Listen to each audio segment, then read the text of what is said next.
ಖಂಡಿತ ಡಾಕ್ಟರ್. ಈಗ ಬೆಳಗ್ಗೆ ಎದ್ದಿದ ತಕ್ಷಣ ನಮ್ಮ ಎಲ್ಲ ದಿನ ಬಿಸಿನೀರೊಂದಿಗೆ ಆರಂಭಗೊಳ್ಳುತ್ತೆ. ಈಗ ಬೆಳಗ್ಗೆ ಎದ್ದಾಗ ಮಾತ್ರ ಬಿಸಿನೀರನ್ನು ಕುಡಿಬೇಕಾ ಅಥವಾ ಇಡೀ ದಿನ ಬಿಸಿನೀರನ್ನು ಕುಡಿತಾ ಇದ್ರೆ ಒಳ್ಳೆಯದಾ? ಯಾವ ಥರ ಅದು? ಈಗ ಆರೋಗ್ಯದ ಸಮಸ್ಯೆ ಇರುವಂಥವ್ರು ಕುಡಿತಾರೆ, ಚಿಕ್ಕ ಮಕ್ಕಳಿಗೆ ಬಿಸಿನೀರನ್ನು ಕುಡಿಸ್ತಾರೆ. ಸೊ ಇದ್ರ ಬಗ್ಗೆ ಆರೋಗ್ಯದ ದೃಷ್ಟಿಯಿಂದ ಅಂತಂದಾಗ ಯಾವಾಗೂ ಕೂಡ ಬಿಸಿನೀರು ಕುಡಿಬೇಕು ಅನ್ನೋದೂ ಇಲ್ಲ. ಆದರೆ ಕಾಲಕ್ಕೆ ತಕ್ಕಂಗೆ ಅದು ಸಂದರ್ಭಕ್ಕೆ ತಕ್ಕಂಗೆ ನಾವು ಬಿಸಿ ನೀರನ್ನು ಯೂಸ್ ಮಾಡಬೇಕು. ಅದು ಎಷ್ಟು ಮಟ್ಟಿಗೆ ಯೂಸ್ ಮಾಡಬೇಕು ಅದನ್ನು ನಾವು ಮಾಡ್ಕೋಬೇಕು.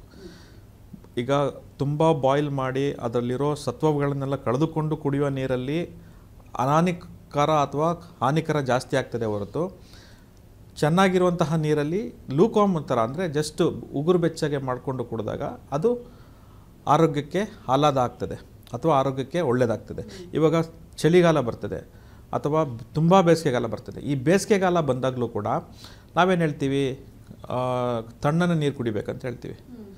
ಡಾಕ್ಟ್ರಾಗಿ ವೈದ್ಯರಾಗಿ ತಣ್ಣನೆ ನೀರು ಕುಡಿಬೇಕು. ಆದರೆ ನಾವೇನು ಹೇಳೋದು ಐಸ್ ನೀರು ಕುಡಿಬೇಡಿ ಅಂತ ಹೇಳ್ತೀವಿ. ಓಕೆ, ತಣ್ಣನೆ ನೀರಿಗೂ ಮತ್ತು ಐಸ್ ನೀರಿಗೂ ತುಂಬ ಡಿಫ್ರೆಂಟ್ ಇದೆ. ಸೊ ಫ್ರಿಜ್ಜಲ್ಲಿಡುವಂತಹ ನೀರನ್ನು ನಾವೇನು ಹೇಳ್ತೀವಿ ಐಸ್ ನೀರು ಅಂತ ಹೇಳ್ತೀವಿ. ಸಾಧಾರಣ ಮಡಿಕೆಯಲ್ಲಿಟ್ಟಿರುವಂತಹ ನೀರನ್ನು ನಾವು ತಣ್ಣನೆ ನೀರು ಅಂತ ಹೇಳ್ತೀವಿ. ಓಕೆ, ಈಗ ಪ್ಯೂರಿಫೈ ಆಗಿರುವಂತಹ RO ವಾಟ್ರಾಗಿ ಪ್ಯೂರಿಫೈ ಆಗಿರುವಂತಹ ನೀರು ಒಂದು ಮಡಿಕೆಯಲ್ಲಿಟ್ಟು ಕುಡಿದಾಗ ಅದರಲ್ಲಿ ಯಾವುದೇ ಒಂದು ಸತ್ವಗಳು ಕೂಡ ಸತ್ತು ಹೋಗಿರಲ್ಲ. ಆ ಸತ್ವ ಅದೇ ರೀತಿ ಉಳಿದಿರುತ್ತೆ. ಈಗ ಎಷ್ಟೋ ಚಿಕ್ಕ ಮಕ್ಕಳು ಕೂಡ ಕೆಲವೊಂದು ಸಲ ತಂದೆ ತಾಯಿಗಳು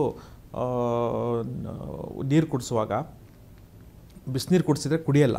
ಯಾಕೆ? ನೀರಲ್ಲಿರುವಂಥ ಸತ್ವಗಳು ಸತ್ತೋಗಿರುತ್ತೆ ಅದು ಬಾಯ್ಲ್ ಮಾಡಿದಾಗ. ಆ ಸತ್ವ ಇದ್ದಾಗ ಮಾತ್ರ ಅದಕ್ಕೆ ನೀರಿಗೆ ಒಂದು ಚೆನ್ನಾಗಿದೆ, ನಾನು ಕುಡಿದ್ರೂ ನನ್ನ ಬಾಯಾರಿಕೆ ನೀರ್ತಾ ಇದೆ ಅಥವಾ ಬಾಯಾರಿಕೆ ದಾಹ ಕಮ್ಮಿ ಆಗ್ತಾ ಇದೆ. ಆ ಸತ್ವ ಇಲ್ಲದ ನೀರನ್ನು ಕುಡಿದಾಗ ಎಷ್ಟೇ ನೀರು ಕುಡಿದ್ರೂ ಕೂಡ ದಾಹ ಬಾಯಾರಿಕೆ ಕಮ್ಮಿ ಆಗೋದಿಲ್ಲ. ಸೊ ಈ ಒಂದು ಮಾಹಿತಿಗಳನ್ನು ನಾವು ಸಾರ್ವಜನಿಕರಲ್ಲಿ ತಿಳಿಸಿಕೊಟ್ಟಾಗ ಅವ್ರಿಗೂ ಕೂಡ ಎಂತಹ ನೀರನ್ನು ಕುಡಿಬೇಕು ಅನ್ನೋದು ಒಂದು ಅವೇರ್ನೆಸ್ ಆಗ್ತದೆ. ಸೊ ಅದೇ ರೀತಿ ಅತಿಯಾಗಿ ಬಾಯ್ಲ್ ಮಾಡ್ತಾ ಕುಡಿದಾಗ ಈಗ ಸಾಮಾನ್ಯವಾಗಿ 99% ಯಾರೂ ಕೂಡ ತುಂಬ ಬಿಸಿಯಾದಂಥ ನೀರು ಕುಡಿಲಿಕ್ಕಾಗಲ್ಲ. ಆ ಬಿಸಿಯಾಗಿದ್ದನ್ನು ಕೂಡ ಕಾಯಿಸಿ ಆರಿಸಿ ಕುಡಿತಾರೆ. ಸೊ ಈ ಕಾಯಿಸಿ ಆರಿಸಿ ಕುರುವಾಗ ಎಷ್ಟು ಕ್ವಾಂಟಿಟಿಯಲ್ಲಿ ಯಾವ ಸತ್ವಗಳು ಕಮ್ಮಿ ಆಗ್ತವೆ ಅನ್ನೋದನ್ನು ತಿಳಿದುಕೊಂಡು ಕುಡಿಬೇಕಾಗ್ತದೆ. ಖಂಡಿತ ಡಾಕ್ಟರ್. ಇನ್ನೊಂದು ಕೇಸ್ ಇದೆ. ಈ ಬಿಸಿನೀರನ್ನು ನಾವು ಕಾಯಿಸಿದಾಗ ಶೇಖರಿಸುವಂಥ ವಿಧಾನ ಕೂಡ ತುಂಬ ಮುಖ್ಯ ಆಗುತ್ತೆ. ನಾವು ಪಾತ್ರೆನಲ್ಲಿ ಕುಡಿತಾ ಇದ್ದೀವ ಅಥವಾ ಸ್ಟೀಲ್ ಬಳಸ್ತಾ ಇದ್ದೀವ ಅಥವಾ ಪ್ಲಾಸ್ಟಿಕ್ ಬಳಸ್ತಾ ಇದ್ದೀವ, ಇದು ಕೂಡ ಈಗ ಪ್ರಚಲಿತಕ್ಕೆ ಬಂದಿರುವ ಹಾಗೆ ನಮಗೆಲ್ಲರಿಗೂ ಗೊತ್ತಿದೆ ಬಿಸಿನೀರನ್ನು ಜಾಸ್ತಿ ನಾವು ಬಿಸಿ ಇದ್ದಾಗಲೇ ಬಾಟಲ್ಗಳಿಗೆ ಹಾಕಬಾರ್ದು ಅನ್ನುವಂಥದ್ದು. ಇದರಿಂದ ಕ್ಯಾನ್ಸರ್ ಬರುತ್ತೆ ಅನ್ನುವಂಥದ್ದನ್ನು ನಾವು ಕೂಡ ನೋಡ್ತಾ ಇರ್ತೀವಿ. ಸೊ ಸಾಕಷ್ಟು ಜನರಿಗೆ ಇದ್ರ ಬಗ್ಗೆ ತಿಳುವಳಿಕೆ ಹೇಳಿರ್ತೀರ ನೀವು. ಸೊ ಕ್ಯಾನ್ಸರ್ ನಿಜವಾಗ್ಲೂ ಪ್ಲಾಸ್ಟಿಕ್ ಬಾಟಲ್ಗೆ ಬಿಸಿನೀರು ಹಾಕಿದಾಗ ಬರುತ್ತಾ? ಹೇಗೆ ಬರುತ್ತೆ ತಿಳಿಸ್ಕೊಡಿ. ನೋಡಿ, ತುಂಬ ಮುಖ್ಯವಾದ ಅಂಶ ಇದು. ಯಾವಾಗ ನಾವು ಬಿಸಿನೀರನ್ನು ಈ ಥರ ಬಾಟಲ್ ಅಂದರೆ ಪ್ಲಾಸ್ಟಿಕ್ ಬಾಟ್ಲಲ್ಲಿ ಹಾಕ್ತೀವಿ, ಪ್ಲಾಸ್ಟಿಕ್ ಬಾಟ್ಲಲ್ಲಿ ಹಾಕಿದಾಗ ಈಗ ನಾವು ನೋಡಲಿಕ್ಕೆ ಇದು ಕಾಣ್ತಾ ಇದೆ, ಟ್ರಾನ್ಸ್ಪರೆಂಟ್ ಆಗೇ ಇದೆ, ಯಾವುದೇ ಇಂಪ್ಯೂರಿಟೀಸ್ ಕೂಡ ಇಲ್ಲ, ಇದು ಕುಡಿಲಿಕ್ಕೆ ಯೋಗ್ಯ ಅನ್ನೋದು ಹೇಳ್ತೀನಿ ಒಂದು. ಆದರೆ ಇದೇ ಬಾಟಲಲ್ಲಿ ನಾನು ಅತಿಯಾದ ಬಿಸಿನೀರು ಹಾಕ್ಬಿಟ್ರೆ ಈ ಬಾಟಲ್ ಶೇಪು ಚೇಂಜ್ ಆಗ್ತದೆ. ಅಷ್ಟೇ ಅಲ್ಲದೆ ಈ ಬಾಟಲಲ್ಲಿ ಇರುವಂತಹ ಕೆಮಿಕಲ್ಸ್, ಪಾಲಿಕಾರ್ಬನ್ಸ್ ಅಂತ ಏನು ಹೇಳ್ತೀವಿ, ಇದು ಕೂಡ ನೀರಿನಲ್ಲಿ ಬಿಡ್ತಾ ಹೋಗುತ್ತೆ. ಆವಾಗ ಏನಾಗುತ್ತೆ, ಆ ಪಾಲಿಕಾರ್ಬನ್ಸು ಕೂಡ ನಾವು ಸೇವಿಸ್ತಾ ಹೋಗ್ತೀವಿ. ಯಾವಾಗ ನಾವು ಪಾಲಿಕಾರ್ಬನ್ಸನ್ನು ಸೇವಿಸ್ತಾ ಹೋಗ್ತೀವಿ, ಇತ್ತೀಚಿನ ದಿನಗಳಲ್ಲಿ ನಾವು ಅತಿಯಾದ ಕ್ಯಾನ್ಸರ್ ಕಂಡುಬರೋದು ಈ ಬಾಟಲಿಂದನೂ ಕೂಡ ಇದೆ, ಪ್ಲಾಸ್ಟಿಕ್ ಬಾಟಲಿಂದ. ಮತ್ತು ಇನ್ನೊಂದು ಹೇಳ್ಬೇಕಂತಂದರೆ ಈ ಓವರ್ ಹೆಡ್ ಟ್ಯಾಂಕ್ ಇರುತ್ತೆ. ಸೊ ಓವರ್ ಹೆಡ್ ಟ್ಯಾಂಕಲ್ಲಿ ಯಾವ ಥರ ಇದೆ, ಓವರ್ ಹೆಡ್ ಟ್ಯಾಂಕಲ್ಲಿ ಪ್ಲಾಸ್ಟಿಕ್ಕಿಂದ ಮಾಡಿರ್ತಾರೆ, PVC, ಪಾಲಿವಿನೈಲ್ ಕ್ಲೋರೈಡ್. ಸೊ ಈ PVC ಪದಾರ್ಥವನ್ನು ಬಳಸಿ ಪ್ಲಾಸ್ಟಿಕ್ನ ನಾವು ಟ್ಯಾಂಕ್ ಆಗಿ ಬಳಸ್ತಾ ಇದ್ವಿ. ಓಕೆ, ಈ ಟ್ಯಾಂಕಲ್ಲೂ ಕೂಡ ಏನಾಗುತ್ತೆ, ಸೂರ್ಯನ ಶಾಖಕ್ಕೆ ಕಾದು ಅಲ್ಲಿರುವಂತಹ ಟ್ಯಾಂಕಿನಲ್ಲಿರುವಂತಹ ಪಾಲಿಕಾರ್ಬನ್ಸು ವಾಟ್ರಲ್ಲಿ ಸೇರಿಕೊಳ್ಳುತ್ತೆ. ಸೊ ಆ ವಾಟ್ರಿಂದ ನಾವು ನೆಲ್ಲಿಯಲ್ಲಿ ಹಾಕಿ ಕುಡಿಯುವಾಗ, ಈಗ ನಮಗೆ ಬೆಂಗಳೂರಂತಹ ಮಹಾನಗರಿಯಲ್ಲಿ ಬೃಹತ್ ಕಟ್ಟಡಗಳ 34 ಫ್ಲೋರ್ ಬಿಲ್ಡಿಂಗು ಕಾಣ್ತೀವಿ, 40 ಫ್ಲೋರ್ ಬಿಲ್ಡಿಂಗು ಕಾಣ್ತೀವಿ. ಎಲ್ಲೂ ಕೂಡ ನಮಗೆ ಅಂಡರ್ ವಾಟರಿಂದ ಸ್ಟೋರೇಜ್ ಮಾಡ್ಕೋಬೇಕು. ಸ್ಟೋರೇಜ್ ಎಲ್ಲಿ ಮಾಡ್ತಾರೆ? ದೊಡ್ಡ ಟ್ಯಾಂಕ್ಸಲ್ಲಿ ಮಾಡ್ತಾರೆ. ಆ ಟ್ಯಾಂಕ್ಸ್ ಕಾದು ಏನಾಗುತ್ತೆ, ಆ ಟ್ಯಾಂಕ್ಸಲ್ಲಿರುವಂತಹ ಪಾಲಿಕಾರ್ಬನ್ಸು ನೀರಿನಲ್ಲಿ ಸೇರಿಕೊಂಡು ನೀರನ್ನು ನಾವು ಪ್ಯೂರಿಫೈ ಮಾಡಿ ಕುಡಿದಾಗ ಈ ತೊಂದರೆಗಳು, ಕ್ಯಾನ್ಸರ್ಸ್ ಬರೋ ತೊಂದರೆ ಆಗುತ್ತೆ. ಎಷ್ಟೋ ಮಹಿಳೆಯರಿಗೆ ಸ್ತನ ಕ್ಯಾನ್ಸರ್ ಆಗ್ತಾಯಿದೆ, ಗರ್ಭಕೋಶ ಕ್ಯಾನ್ಸರ್ ಆಗ್ತಾಯಿದೆ. ಮಹಿಳೆಯರು ಸ್ಮೋಕಿಂಗ್ ಮಾಡಲ್ಲ ಅಂತ ಹೇಳ್ತಾರೆ, ಆಲ್ಕೋಹಾಲ್ ಇರಲ್ಲ ಅಂತ ಹೇಳ್ತಾರೆ, ಆದರೂ ಗರ್ಭಕೋಶ ಕ್ಯಾನ್ಸರ್ ಯಾಕೆ ಆಗಬೇಕು, ಸ್ತನ ಕ್ಯಾನ್ಸರ್ ಯಾಕೆ ಆಗಬೇಕು? ಓಕೆ, ಅಷ್ಟೇ ಅಲ್ಲದೆ ಜಠರ ಕೂಡ ಕ್ಯಾನ್ಸರ್ ಆಗ್ತಾಯಿದೆ, ಅಂದರೆ ಹೊಟ್ಟೆ ಕ್ಯಾನ್ಸರ್ ಆಗುತ್ತೆ, ಕರಳು ಕ್ಯಾನ್ಸರ್ ಆಗುತ್ತೆ, ಗುದದ್ವಾರ ಕ್ಯಾನ್ಸರ್ ಆಗುತ್ತೆ, ಹೀಗೆ ಹಲವಾರು ಕ್ಯಾನ್ಸರ್ಸ್. ಈ ಕ್ಯಾನ್ಸರ್ಸ್ ಎಲ್ಲ ಎಲ್ಲಿ ಬರ್ತಾ ಇದೆ? ಸೊ ಒಂದು ನಾವು ತುಂಬ ಸೂಕ್ಷ್ಮವಾಗಿ ಪರಿಗಣಿಸಬೇಕಾದ್ರೆ ಈ ಒಂದು ಪಾಲಿಕಾರ್ಬನ್ಸು ಅಥವಾ ಕಾರ್ಸಿನೋಜನ್ಸ್ ಏನು ನಮ್ಮ ಬಾಡಿಗೆ ಸೇರಿಕೊಳ್ಳುತ್ತೆ ಅದನ್ನು ಯಾವ ಮುಖಾಂತರದಲ್ಲಿ ನಾವು ಕಮ್ಮಿ ಮಾಡ್ತೀವಿ. ಎಷ್ಟೋ ಜನಕ್ಕೆ smoking is injurious to health, alcohol is injurious to health. Smoking ಜಾಸ್ತಿ ಮಾಡಿದ್ರೆ ಲಂಗ್ ಕ್ಯಾನ್ಸರ್ ಬರುತ್ತೆ ಅಂತ ಹೇಳ್ತೀವಿ. ಅದೇ ರೀತಿ ಆಲ್ಕೋಹಾಲ್ ಕುಡಿದಾಗಲೂ ಕೂಡ ಲಿವರ್ ಕ್ಯಾನ್ಸರ್ ಬರುತ್ತೆ, ಮತ್ತು ಹೊಟ್ಟೆ cancer, curl cancers, kidney cancers, ಈ ರೀತಿ ದೀಸ್ ಆರ್ ಅಡಿಟಿವ್ಸ್ ಅನ್ನೋದು ಇರುತ್ತೆ.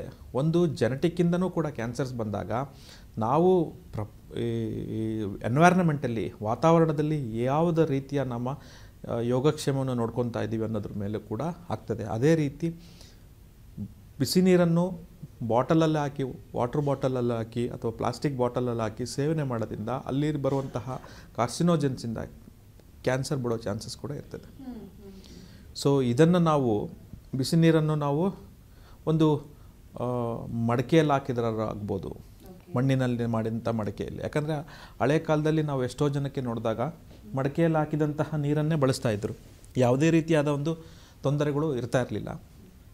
ಓಕೆ, ಅದೇ ರೀತಿ ಒಂದು ಬಿಸಿನೀರನ್ನು ಕಾಯಿಸಿದ ಒಂದು ಸ್ಟೀಲ್ ಬಾಟಲಲ್ಲಾರು ಹಾಕಿರ್ಬೋದು ಅಥವಾ ತಾಮ್ರದ ಬಾಟಲಲ್ಲಾರು ಹಾಕ್ಬೋದು. ಸೊ ಈ ರೀತಿ ನೀರನ್ನು ಶೇಖರಣೆ ಮಾಡಿ ಕುಡಿದಾಗ ಇದರಲ್ಲಿ ಯಾವುದೇ ಥರದ ಕಾರ್ಸಿನೋಜನ್ಸು ನೀರಿಗೆ ಸೇರಿಕೊಳ್ಳಲ್ಲ. ಸೊ ಕಾರ್ಸಿನೋಜನ್ಸು, ಪಾಲಿಕಾರ್ಬನ್ಸ್ ಯಾವಾಗ ನೀರಿಗೆ ಸೇರಿಕೊಳ್ಳಲ್ಲ, ನಾವು ಕ್ಯಾನ್ಸರು ಕೂಡ ಪ್ರಿವೆಂಟ್ ಮಾಡೋ ಶಕ್ತಿ ಕೂಡ ಆ ನೀರಲ್ಲಿ ಇರ್ತದೆ. ಸೊ ಈ ಎಲ್ಲ ಒಂದು ವೈದ್ಯಕೀಯದಲ್ಲಿ ಆಗುವಂತಹ ಒಂದು ಯಾವ ಪದಾರ್ಥದಿಂದ ಕ್ಯಾನ್ಸರ್ ಬರ್ತದೆ ಅನ್ನೋದು, ಅತಿಯಾದ ಕರೆದ ಪದಾರ್ಥನೂ ಕೂಡ ತಿಂದ್ರೂ ಕೂಡ ನಮಗೆ ಕ್ಯಾನ್ಸರ್ಸ್ ಬರ್ತದೆ. ಓಕೆ, ಯಾಕಂತಂದರೆ ಕಾರ್ಬನ್ಸ್ ಎಲ್ಲಿ ನಮಗೆ ಜನ್ರೇಟ್ ಆಗುತ್ತೆ ಅದು ಒಂದು source of formation of A cancer.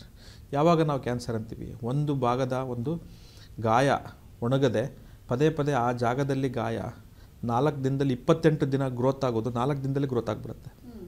So ಆ ರೀತಿ exponential growth of A cell is called as A cancer. Cancer ಯಾವ ಭಾಗದಲ್ಲಿ ಕೂಡ ಆಗ್ಬೋದು, ಫೇಸಲ್ಲಾಗ್ಬೋದು, ಅನ್ನನಾಳದಲ್ಲಾಗ್ಬೋದು, ಸ್ತನದಲ್ಲಾಗ್ಬೋದು, ಯುಟ್ರಸಲ್ಲಾಗ್ಬೋದು, ಜಠರದಲ್ಲಾಗ್ಬೋದು, ಕಿಡ್ನಿಯಲ್ಲಾಗ್ಬೋದು, ಲಿವರಲ್ಲಾಗ್ಬೋದು, ಸ್ಪ್ಲೀನಲ್ಲಾಗ್ಬೋದು, ಕರಳಲ್ಲಾಗ್ಬೋದು, ಗುದದ್ವಾರದಲ್ಲಾಗ್ಬೋದು, ಆಮೇಲೆ ಮಜಲ್ ಕ್ಯಾನ್ಸರ್ ಕೂಡ ಆಗ್ತದೆ, ಅದಕ್ಕೆ ಸಾರ್ಕೋಮಾ ಅಂತ ಹೇಳ್ತೀವಿ. ಸೊ ಹಲವಾರು ಭಾಗದಲ್ಲೂ ಕೂಡ. ಆಮೇಲೆ ಬೋನ್ ಕ್ಯಾನ್ಸರ್ ಕೂಡ ಆಗ್ತದೆ, ಆಸ್ಟಿಯೋಕ್ಲಾಸ್ಟೋಮಾ ಅಂತ ಹೇಳ್ತೀವಿ, ಆಸ್ಟಿಯೋಸಾರ್ಕೋಮಾ ಅಂತ ಹೇಳ್ತೀವಿ. ಸೊ ಬೋನ್ ಕೂಡ ಕ್ಯಾನ್ಸರ್ ಆಗ್ಬೋದು, ತೊಡೆ ಬೋನಲ್ಲಿ ಕ್ಯಾನ್ಸರ್ ಆಗ್ಬೋದು, ಕಾಲಲ್ಲಿ ಕ್ಯಾನ್ಸರ್ ಆಗ್ಬೋದು, ಮಂಡಿಯಲ್ಲಿ ಕ್ಯಾನ್ಸರ್ ಆಗ್ಬೋದು.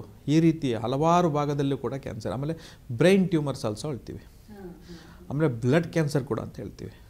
ಸೊ ಈ ಥರ ಯಾವ ಭಾಗದಲ್ಲಿ ತೆಗೆದು ಕೂಡ ಅಲ್ಲಿ ಜೆನೆಟಿಕ್ ವೇರಿಯೇಷನ್ಸಿಂದ ಆಗಿರ್ಬೋದು, ಅಥವಾ ಮನುಷ್ಯ ತಿನ್ನುವಂತಹ ಆಹಾರದಿಂದ ಆಗಿರ್ಬೋದು, ಅಥವಾ ಮನುಷ್ಯನ ಮಾಡುವಂತಹ ಬ್ಯಾಡ್ ಹ್ಯಾಬಿಟ್ಸ್, ಅಂದರೆ smoking, alcohol, gutka, paan, zarda, spicy, ಅತಿಯಾದ ಸ್ಪೈಸಿ ಫುಡ್ಸ್. ಸೊ ಇದರಿಂದ ಎಲ್ಲದೂ ಕೂಡ ಕ್ಯಾನ್ಸರ್ ಸಂಭವಿಸ್ಬೋದು. ಸೊ ಅತಿಯಾದ ಬಿಸಿ ನೀರು ಕುಡಿದಾಗಲೇ ನಮಗೆ ಕ್ಯಾನ್ಸರ್ಸ್ ಹೋಗುತ್ತೆ, ಅಥವಾ ಬಿಸಿ ನೀರು ತುಂಬ ಕುಡಿದಾಗ ಕ್ಯಾನ್ಸರ್ಸ್ ಕಮ್ಮಿ ಆಗುತ್ತೆ, ಅಥವಾ ಕ್ಯಾನ್ಸರ್ ಬರದೇ ಇಲ್ಲ ಅನ್ನೋದು ಒಂದು ಮೌಢ್ಯತನದ ಮಾತು.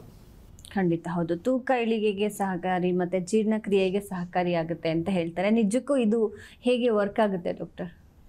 ತೂಕ ಇಳಿಯೋದಕ್ಕೂ ಕೂಡ ಇದು ಯಾವುದೇ ಮನುಷ್ಯನ ತೂಕ ಇಳಿಬೇಕಂತಂದರೆ ಅವನದು ಫಿಸಿಕಲ್ ಎಕ್ಸಸೈಸಸ್ ಇರಬೇಕು. ಒಂದು, ಮಿತವಾಗಿ ಊಟ ಮಾಡಬೇಕು. 2, ಆದರೆ ಬಿಸಿನೀರು ಕುಡಿದ ತಕ್ಷಣ ಅಥವಾ ಬಿಸಿನೀರಿಂದ ಮಾಡಿದ ತಕ್ಷಣ ಮನುಷ್ಯನಲ್ಲಿರುವಂತಹ ಬೊಜ್ಜು ಕರಗುತ್ತೆ ಅನ್ನೋದು ತಪ್ಪು. ಸೊ ಈ ನಮ್ಮ ತಪ್ಪು ತಿಳುವಳಿಕೆಗಳನ್ನು ಬಿಸಿನೀರಿಂದನೇ ಹೋಗಿಸ್ತೀವಿ ಅನ್ನೋದು ತುಂಬ ತಪ್ಪಾಗ್ತದೆ.